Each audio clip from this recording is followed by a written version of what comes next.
I don't know who made this aphorism up, but it's pretty good. Things that have been thought lost forever have sometimes simply not yet been rediscovered. And this is a voyage, I hope, of discovery, presented by the Annisquam Historical Society, Sherlock Hemlock, and the Leonard Street Irregulars. The Leonard Street Irregulars are all the people who have been helping with getting the firehouse back into working condition. And I won't name any names, because if I do, I'll omit somebody. But all of you know who you are, and all of you are thanked. So, we're going to present a mystery in 2.5 acts and a journey back in time. And I want to see if we can take you back 120 years to the period roughly between 1890 and 1910 in this village.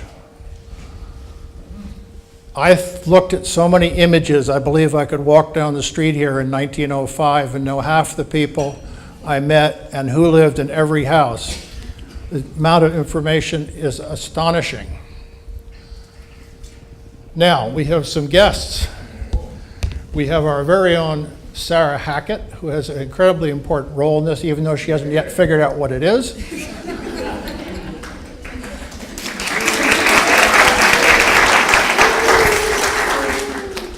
And we have a mystery guest from a land of far, far away, and some of you may be able to guess where that land might be, but I'm not going to tell you.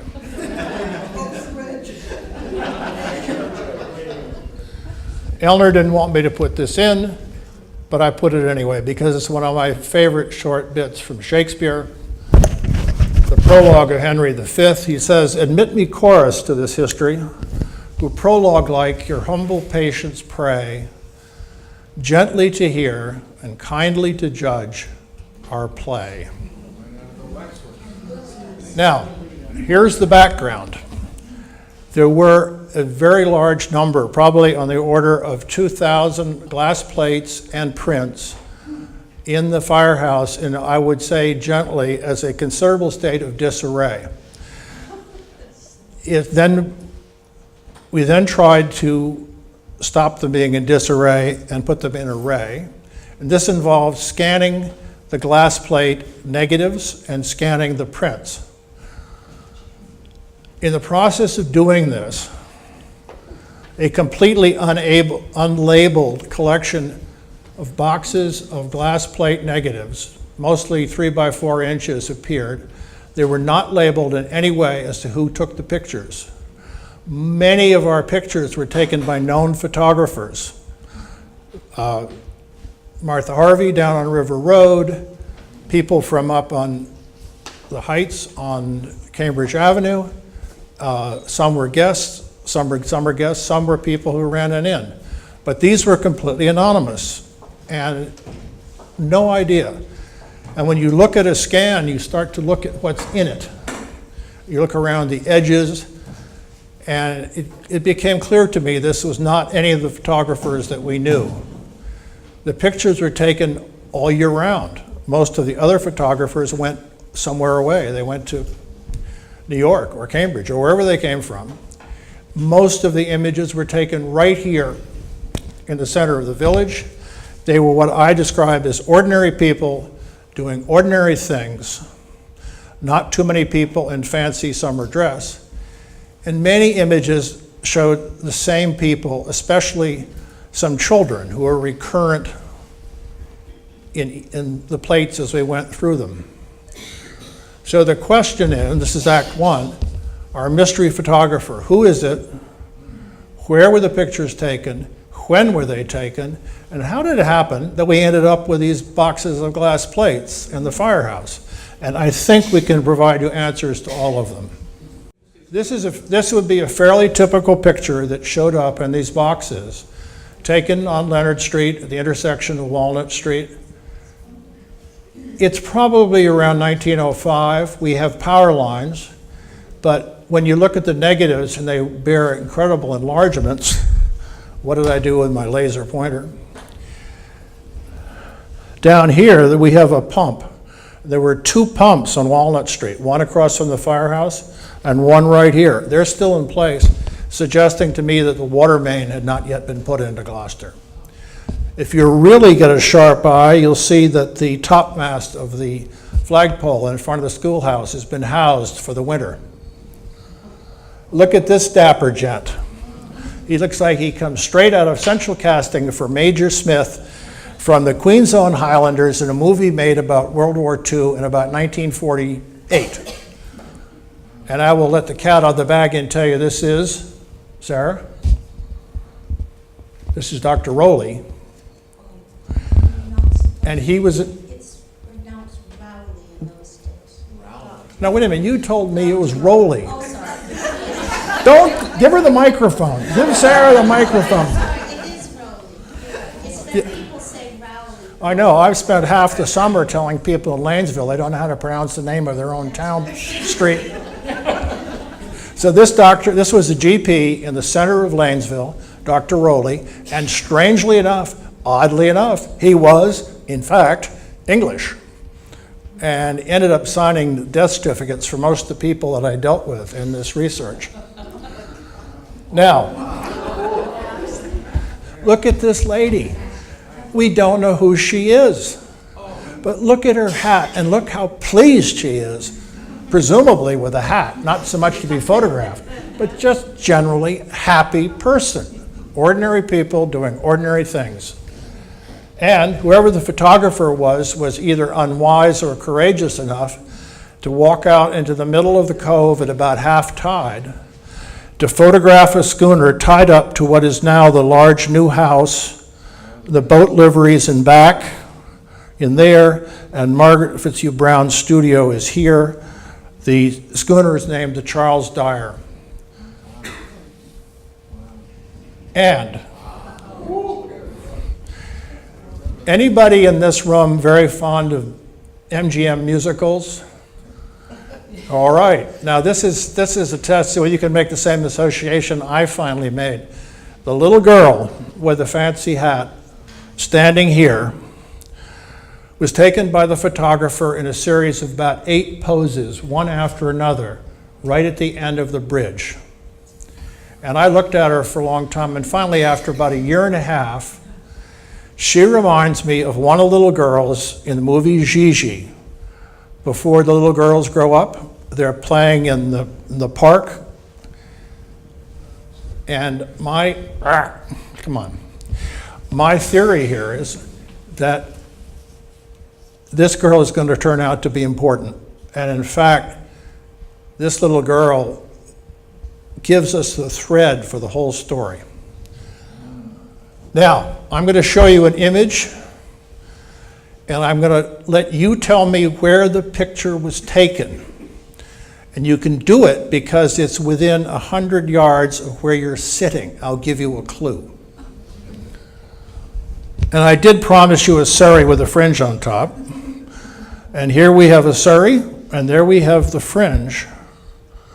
But where was this photograph taken? What can you see in this picture that tells you where you are?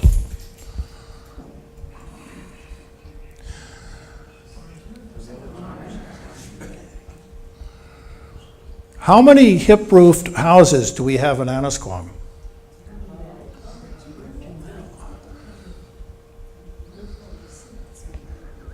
Louder. Right there. The house which was the Jewett house, which is now Lundberg. That is the roof of that house, which makes this photograph taken where? Is the Jewett house above or below the photographer? So it's uphill from that house. So where is he? You're right here. You're right on Leonard Street, looking down the hill towards the bridge. It took me a long time to figure this one out, but if you triangulate that house, it works. Aha. Sarah? Well, it didn't have windows in it at that time. That looks like, that, Sarah, looks to me like, she said it didn't have, that looks to me like the place where you put the feed bags into the upstairs. Well, I Of a wasn't barn? alive at that moment, but I think there was horses and maybe a cow. Yeah, well, every barn I grew up had a port like that to put the hay and the feed bags Well, up. that's probably what that thing is, but it doesn't exist anymore. That little door, you mean, for the lock. Right. Now, do you remember this little girl? That's my On- mother. You just blew the gay flag! I hope that everybody didn't hear that.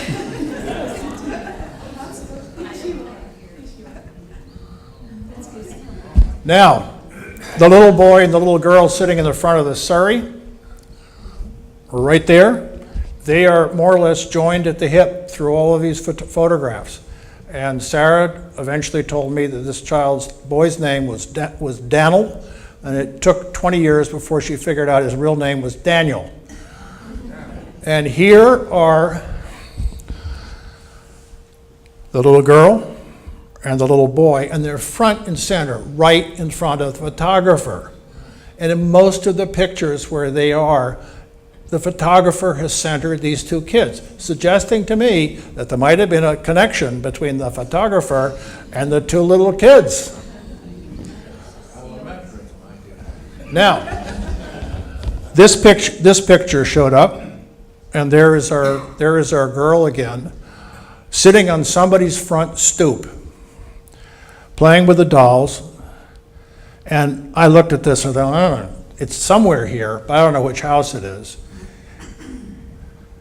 But we have another picture, and all the people in this room who are still awake and sharp, please tell me what you can see in this picture.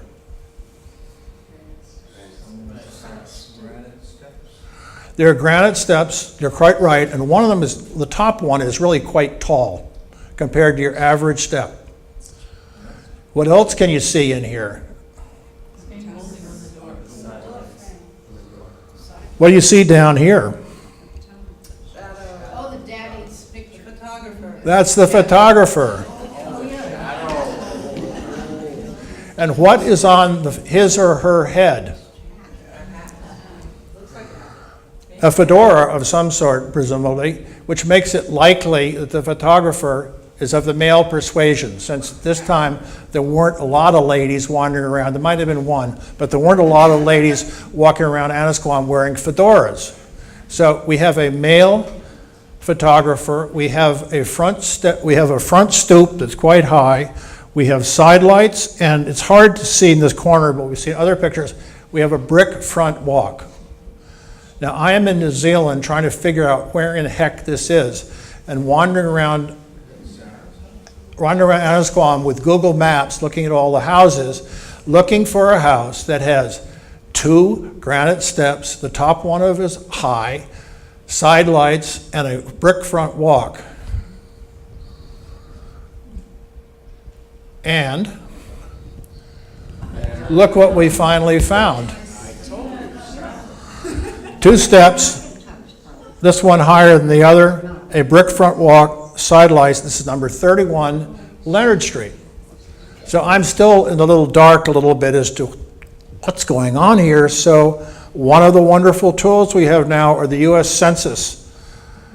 And so I went to the census to look at number 31 Leonard Street. And in and bear with me, this is important, in 1910, at number 31 Leonard Street, we have Sarah Pulsifer, Louis B. Pulsifer, and Ida W. Pulsifer. Louis is 45, Ida is 13. So I said to myself, well, one of these people may be the photographer. And I kind of doubted it was Sarah, the grandmother, but you can never tell. So I went back 10 years and said, where did Louis come from? And here is Louis, and I'll just read it to you. This is Louis in 1900, living on Walnut Street. He is 10 years younger, but he has a wife now and a 2-year-old daughter. And where is the wife from? She's from France.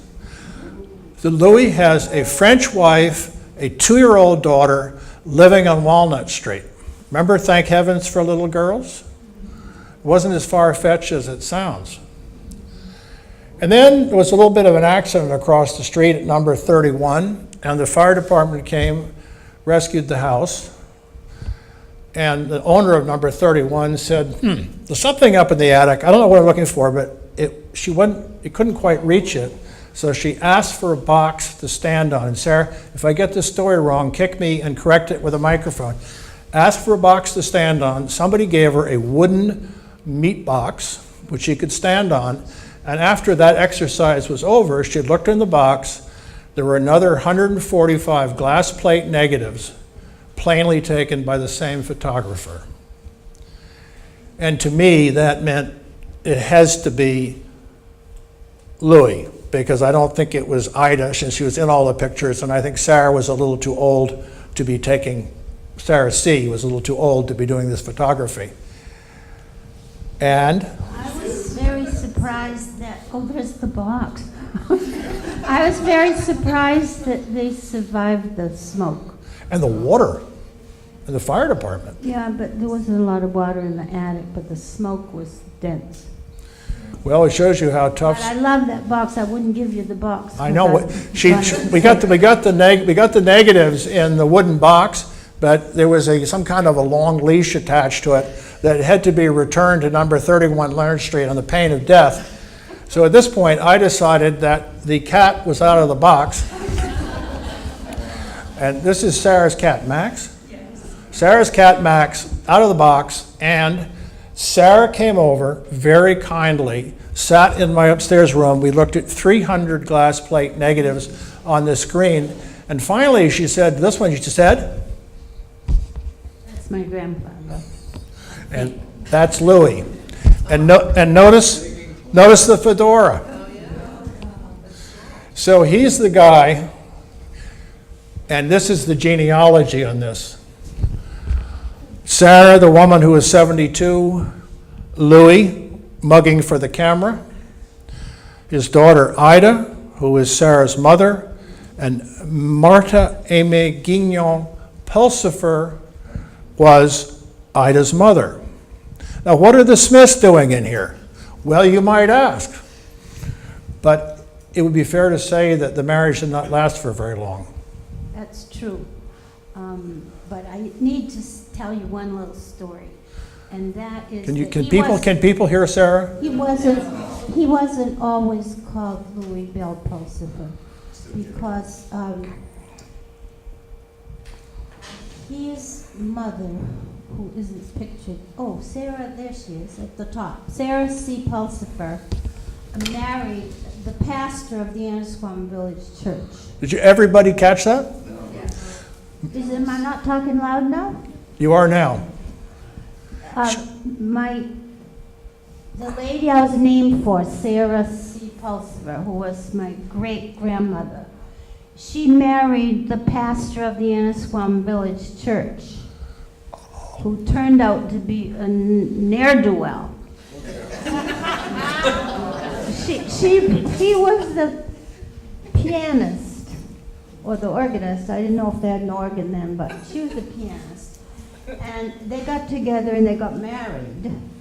And then they had this son, whose name was Thomas Tuller, until he was 2 years old. And then his name became Louis Bell Pulsifer when they got, I forgot to tell you, the pastor split town when he was about a year and a half old. And if you look in the roster of people who were pastors of the Annisquam Village Church, you'll see him. His name is William Tuller. And they don't have very much good things to say about it. But so his grandfather, Thomas Pulsifer, adopted him and changed his name to Louis Bell Pulsifer.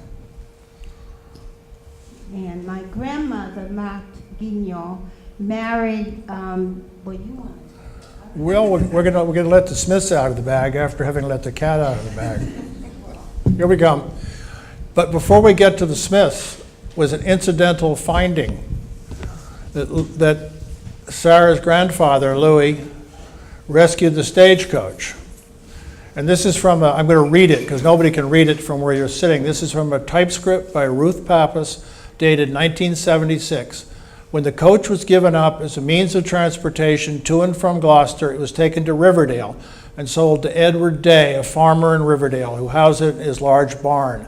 Back in 1912, a lifelong resident of Annisquam, Louis Pulsifer, father of the late Ida Pulsifer Andrews, had ideas of bringing that Squam coach back to Annisquam where it rightfully belonged, and so he bought it from the Riverdale farmer. So in addition to being a photographer, Louis is our hero for rescuing the stagecoach from the Day's barn of Riverdale. And while he was doing this, he was taking pictures of what was going on. And here is the mill at Goose Cove on fire.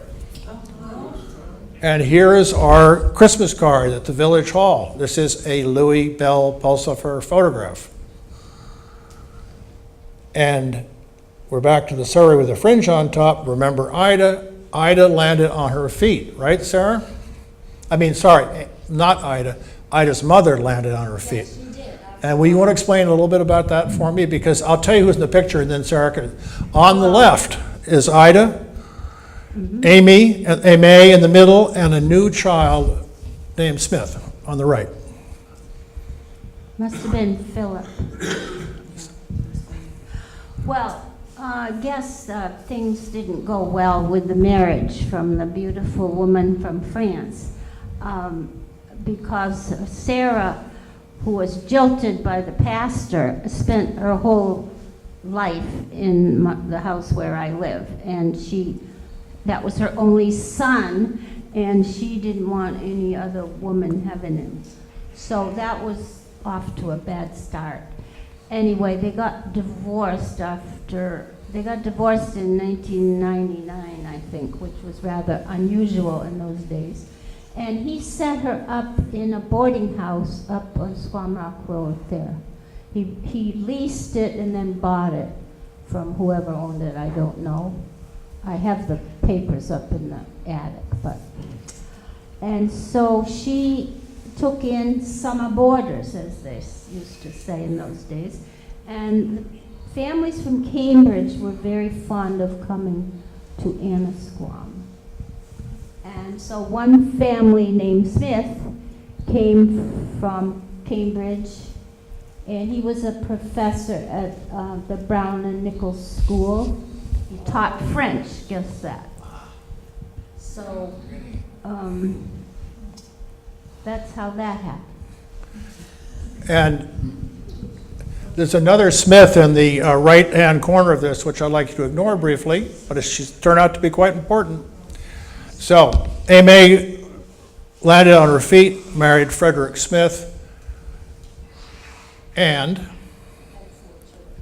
there she is, Ida H. I think this is probably the very late 1940s, but somebody in the room may be able to help me, because on the back of this print, this is Aldro Hibbard, and this is Ida, but on the back of the print, it says Aldro Hibbard, Carol Peirce, Ida P. Andrews, Sidney Davidson, young Fred Peirce. So if we can figure out when young Fred Peirce was born and how old this kid is, I would say 8. I could probably nail the picture pretty well as to when it was taken. And then after a year and a half of doing this stuff, we found in a hanging file in the Historic Society directly behind me under Provenance a list of gifts of 1957. The very bottom of the list, it says pictures, glass plates, and photos from Mrs. Earl R. Andrews. I wouldn't have known who Mrs. Earl Andrews was, but it in fact, of course, is Ida Pulsifer Andrews. And glass plates are not something you eat your dinner off, they're glass plate negatives. So we have proof positive that the photographs I started finding in those boxes came from number 31 Leonard Street. And I realize that we can't prove without a shadow of doubt that it's Louis, but as far as I'm concerned, it's Louis. Now, if anybody is still awake, we have a second act. But before I do, is anybody hopelessly and completely and absolutely befuddled at this point? Beyond average, you know? No, a word of clarification, I think you should tell people who the woman was on the right. We're about to get there. Thank you. She was, She's not your grandfather. She's not Sarah's grandfather.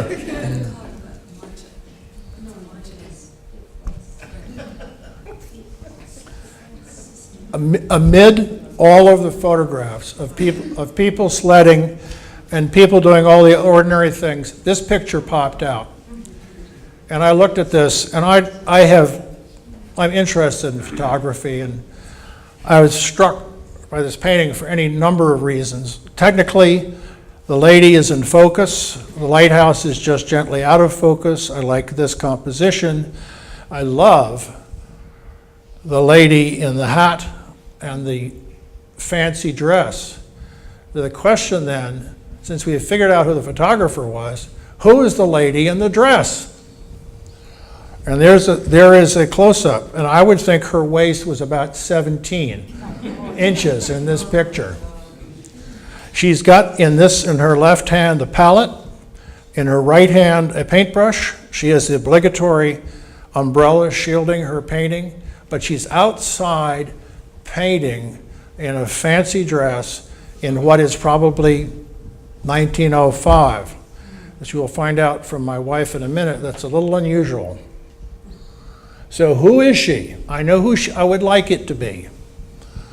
I would like it to be Rosamond Lombard Smith Bouvet. Yes, because she was the sister of my grandmother's new husband.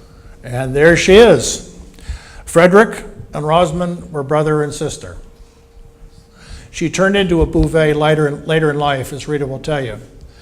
And this is a family group, and this is the mystery to me, Sarah. The photographer, the Pulsifers, and the Smiths seem to get along like house afire, because here is Sarah, right? Louis' mother, right in the middle of the picture. And there is Rosamond, there is Martha, there is Rosamond's sister, and look who's up here. Remember? You remember Ida and Daniel? Everybody's together. It was not apparently an acrimonious separation. Now, here is a photograph, and those of you who can't read it, is a Bachrach studio portrait. And my expert on turn of the century art will now leap to her feet and give some background on Rosamond Lombard Smith Bouvet. I am no expert by any means, and I'm sorry that if some of you were not at the last talk on the artists, I've had to reread what I wrote, so if you don't remember any of that talk, you're with me, okay? So Rosamond Lombard Smith, she was born in Boston in 1876 to mother Sarah and father Alva. Now, brother Frederick, who you saw, was 1 year older, and sister Eleanor was 3 years behind Rosamond. Rosamond enrolled at the School of the Museum of Fine Arts when she was 17, and her teacher, Edmund Tarbell, an impressionist painter of the Boston group, who many of you may have recognized that name, was particularly known for his portraits in landscapes. And he had an enduring influence on her art. Of interest, 10 years later, Margaret Fitzhugh Brown followed a similar path at the same school. Now, I suspect that Rosamond's father, who worked in real estate and brokerage, was able to support her first trip to Europe in 1902 for viewing both classic paintings and, of course, the modern art of the time. But for many women artists of that era, financial support had to come from families with means. And this was true of three other women whose paintings usually hang in this hall. Elizabeth Wentworth Roberts, I'm not sure, is Mary Pope here? her art is in Concord. That's Elizabeth Wentworth Roberts, Alice Curtis, and Alice Hardwick. They were all from wealthy families. Rosamond went on to earn her living from the sale of her art and from teaching art. And a second unifying theme for the women's paintings, that these independent types who we had, they all painted en plein air, a practice that was considered the domain of men at that time. Women artists of the late 1800s were usually barred from life drawing classes, considered too weak to stand outdoors for long sessions. Of course, they could stand at a wash basin, and if married, were accused of neglecting their husbands if they took off to the countryside. So domestic and still life scenes were considered more appropriate for the weaker sex. The portrait of David Muzzy, and David's got a picture here, usually hangs on the left side of this hall. He is posed indoors, not outdoors, but a beach would hardly befit the book-writing professor. He was a neighbor of Rosamond's. And at the corner of the painting, the signature is Rosamond S. Bouvet. You cannot see it from here. And in 1924, this is an earlier picture of Thomas and of Rosamond, but in 1924, Rosamond Smith married the love of her life, Thomas Bouvet. He died in 1938, she in 1948, and their commingled ashes are at Mount Adna Cemetery. And, not being an expert on art, I would say that Rosamond knew her way around the palette and the canvas with a paintbrush. This is Marta, a portrait which is hanging nearby in a private home. There is Ida, Sarah's mother. It looks very much like she was 18 or something. What do you think? I think she was more like 50. Well, in any case, I like the painting. And then the pièce de résistance, we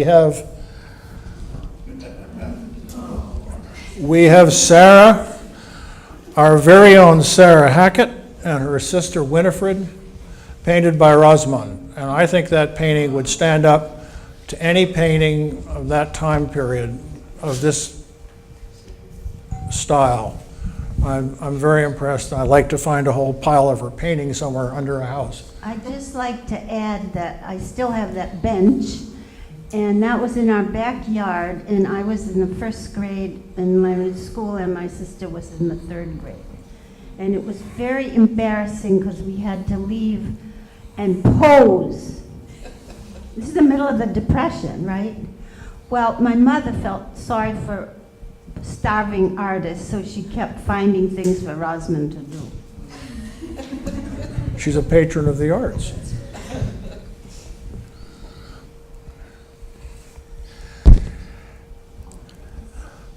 Rosamond, sister. Who's that down in the right-hand corner? That's Ida and Daniel again. He's in every single picture. And the question I would ask you is, do you think the white hat that Eleanor is wearing in this picture could be on the head of the woman painting down on Lighthouse Beach? Because when you look at that picture again, remember this hat. Can we prove that Rosamond is Our Lady of the Lighthouse? No, unless we can track down the painting on the easel and the photograph. It's a tall order, but by gosh, I think the probability of it being anybody else is very, very, very slim. And one of her descendants described her as wasp-waisted, elegant, with her hair done up tight on her head.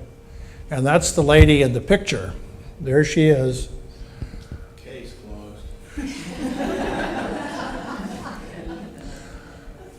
So, on the grounds that you're still all awake and not getting ready to leave, we'd like to give you a bit of a surprise. This is going to be a little exercise in multimedia presentation.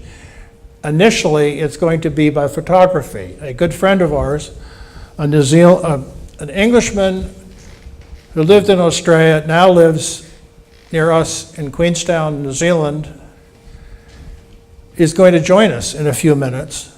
He is photographed in this picture in our wool shed, in our shearing shed in New Zealand, painting a picture, oddly enough, of the Gloucester waterfront. And on the wharf right here is Martha L. Harvey with her box camera taking a picture of the Gloucester waterfront. Spike, when he was here, was very taken by her photography, the history of Annisquam and Gloucester in general, but Annisquam in particular. He described Annisquam to me as being like Brigadoon. It peers out of the mist now and then. And here he is lugging artwork out of our shearing shed. And he also knows his way around the pallet. This is a wedding present to one of our daughters. It's the last schooner to go through the bridge to deliver coal to the coal dock here just above the bridge. And it's based on a photograph that Martha Harvey took. This hangs in our kitchen in New Zealand just to remind us where we come from some of the time. And some of you, many of you, remember Charles Whitlock. When Spike was here, he met Charles. We had breakfast once or twice. Charles talked about the morning over New Guinea when his unescorted B-24 on a reconnaissance mission was jumped by about 10 to 12 Japanese Zero fighters. The plane shot down 6 or 7 of the Japanese fighters. The inboard engine on the starboard wing is on fire because of a hydraulic fire, which they got out. They completed the mission, and he won a Silver Star for it. And virtually everyone in the plane also won a significant decoration. Without telling anybody, Spike went back to New Zealand and painted this picture for Charles. And we had to do it secretly with the help of Patsy, and it was all finished, and we discovered via Patsy that on that particular morning, Charles was flying somebody else's plane. So Spike had to repaint all the decoration on Cygni on the plane because it was the wrong plane. And this is a picture when Spike gave the painting to Charles, and he looked at it and he said, "You got this exactly right. That's what the cloud deck looked like. That's what New Guinea underneath looked like. The fighters we knew Spike would get right. The markings in the plane, everything else were spot on."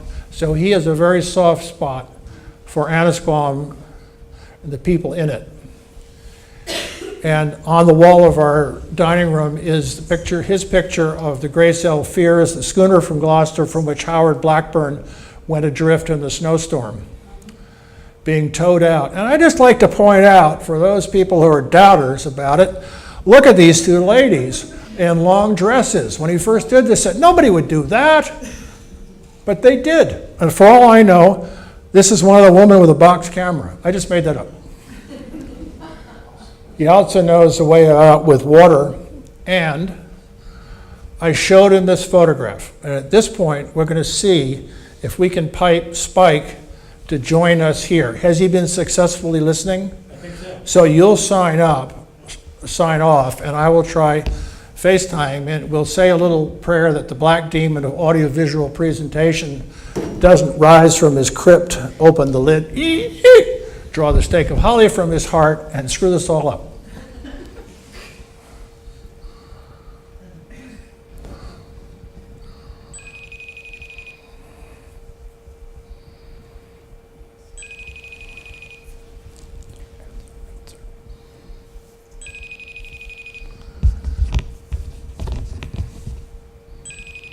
Wake.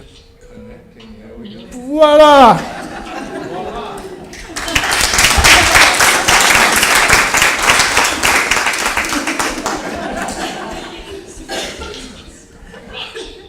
Now, the question is, nobody can hear the stand by, Spike, for a minute. We're going to mic you, figuratively speaking. Say something erudite. Say something, anything. Anything? We can hear you. Yes, we can. Okay, good. How clear am I? As clear as you usually are. Oh, jolly good. Well, in that case, let us progress. I have fond memories, as David has just said, of Annisquam. And to me, Anna Squam has always been Brigadoon. You seem to have disappeared into the past. Every time I come there, you reappear from the past. Because it's a quaint village. And it survived the passage of time. And yes, I'm very impressed with that farm. Now, David, I believe, wants me to talk something about the lady and the lamp. I asked Spike, I showed him a black laser print of the picture of the lady and the light. And Yeah. I said, do you think, out of the generosity of your heart, that you might be able to do something that would help this poor, starving, penniless, orphan firehouse? Something involving a paintbrush. And he said, no, I don't know. And then what happened? I don't know. No, what happened then was I saw the picture, and as soon as I saw the picture of that trim lady, it reminded me of my mother. I fell in love with that picture straight away.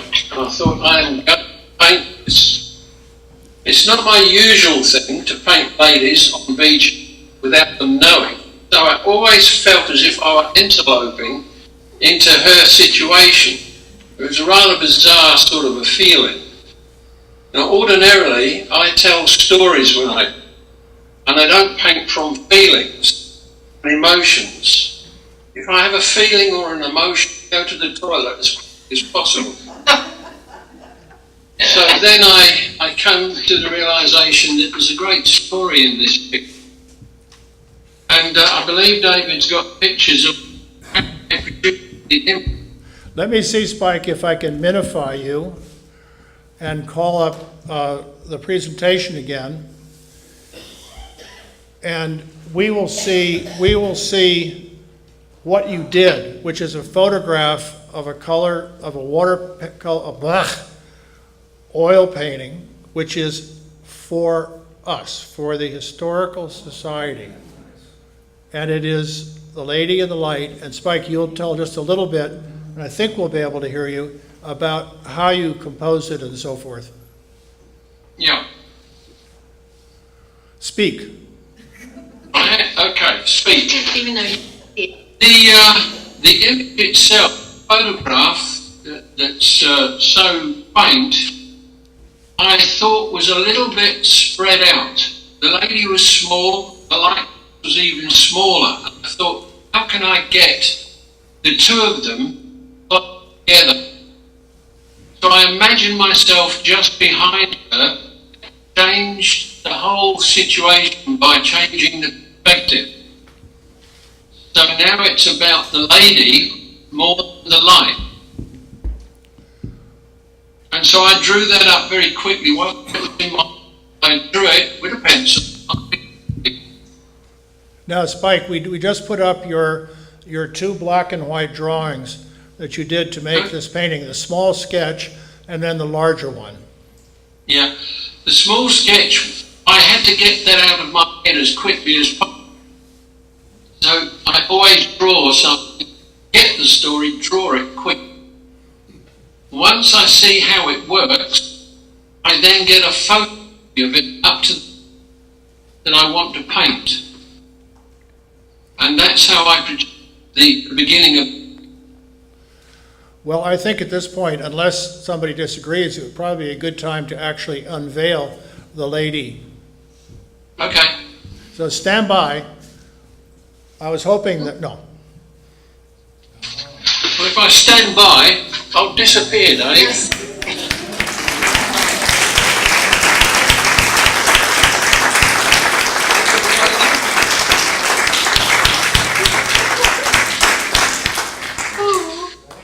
So this is Spike's gift from New Zealand and from Art Willshed and Spike Wademan to the Historical Society for us to do with as we see fit. And I will tell you, I'm going to show Spike, I just put up the photograph, it's a photograph of your sepia underpainting. Just want to walk people through a little bit of the process. Yeah, sure. I found the most accurate way of telling a story is to get it down quick. So I draw it, pencil it onto a canvas, then I paint it in sepia, see how it will look, tone, composition wise. If it works, I will progress to oil. If it doesn't work, I've wasted very little money. And Then I go to the oil again. so this one passed muster, and Yeah. you then overpainted it in acrylic first and then oil, is that correct? Yeah, acrylic sepia and then straight to oil over the acrylic. That painting is three separate paintings: the sepia, Yeah. acrylic, and oil. No, it's drawings first one, sepia is the second time, oil is the third time. The sepia is the And there's your end result. If you look at this one carefully, there's a fish under the bow of the boat with the boys in it. Yep. At which point, which is something that rarely happens, I'm very close to being speechless. The painting belongs to the Historical Society, and the question is, what do we do now, aside from giving Spike and Sarah a big round of applause?